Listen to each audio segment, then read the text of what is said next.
everybody. Anybody who doesn't know, Daniel Klingensmith from DPP.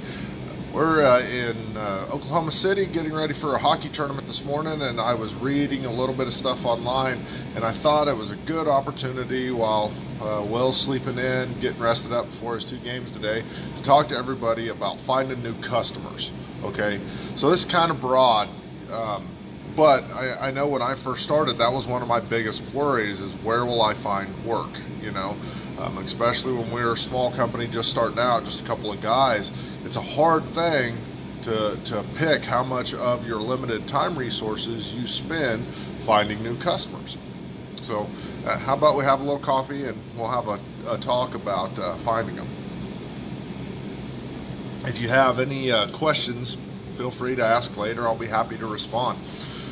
For myself, my company started out, and I was going to be a huge job shop and make parts for every industry and all that kind of stuff. And turns out that wasn't how my business wound up. I think that's one of the most important lessons, is to realize that you may or may not wind up where you think you're going to go in business. The idea is to be open to whatever direction that is. I didn't foresee field machining being the big chunk of our business and field work. Turns out it is. Why? Because that's what my customers wanted. They wanted to be able to have a turnkey service where we can build whatever it is they want, then we go out in the field and we install it. So that's why we got into that. Go where the money is. That's the old saying. There's a lot of different industries. You got guys making super awesome bumpers, that just shock me how cool it is. You got other guys, building stuff for rocket ships and all that kind of stuff, and that's awesome too. Whatever industry you can exploit, in whatever direction you can go. But the whole hard part is finding that customer, making that initial contact with the customer. And this is a whole social media age now. Well, you can find out tons of information. You can get on LinkedIn, join up, get to know other owners, other people, whatever business industry you're trying to get to, and have a good idea who to go talk to. For me, though, it was a lot less complicated than that. As soon as I would get done, I would start figuring out, okay, these are my potential customers. These are the businesses, and go in circles from around me, because people talk about, doing stuff for around the world, but a lot of stuff is done within a certain geographical region because of the logistics of taking parts, from California and shipping them to New York and back. You're at a cost disadvantage. So if you can make parts that are going to go into the final product in California, well, that's great. I'm from Kansas, so I look for stuff that's, based in that area. I look for industries that are based in my area. So as I look at that stuff, I'm sitting here going, okay, who are my big employers? That's my first question. We're in the repair business, so who's going to have stuff that when it breaks, they need me to come fix it? I don't make stuff for SpaceX, and Blue Origin and all these other aerospace type companies. Although there's tons of aerospace in my area, there's a lot of competition for that aerospace work. It's job shop work, so it's all bid stuff. Nothing wrong with doing that kind of stuff, but it's just not what I do. So I can't, tell you how to get super bids and all that kind of stuff. But what I can tell you is I went and found customers that needed rapid turnaround and great service. Those were their 2 big things. It's that triangle. You can have it fast, you can have it cheap, you can have it high quality, pick your 2. Well, I looked for the ones that cheap wasn't their primary choice. It was the other 2. They needed it right now, and they needed to work perfect every time. And those people were willing to pay a premium for my time.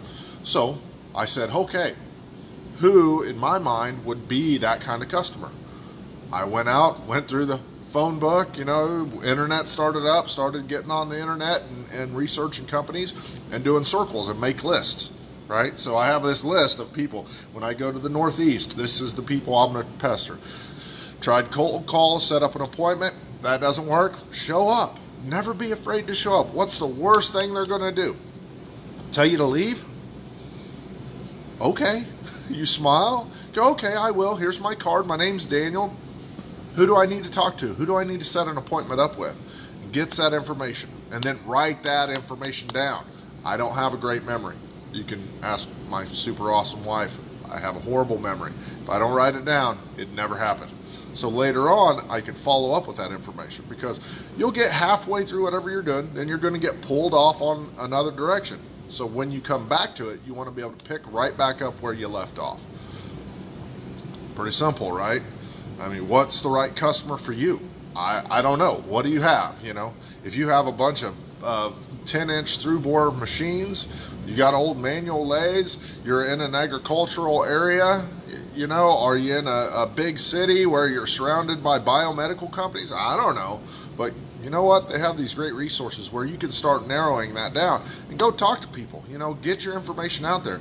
You know, if you're a starting out shop, any work that'll meet your hourly rate, which don't cut your hourly rate down, but any work that will meet that hourly rate is good work. You know, you got to pay the bills. You know, not all of us have a big bankroll. You know, I started my company with a little Brown and Sharp screw machine that I scraped together the cash for a couple $100. You know, I didn't have a lot of money to bankroll. I couldn't set a whole bunch of new machines in. You know, I just didn't have the ability to do that.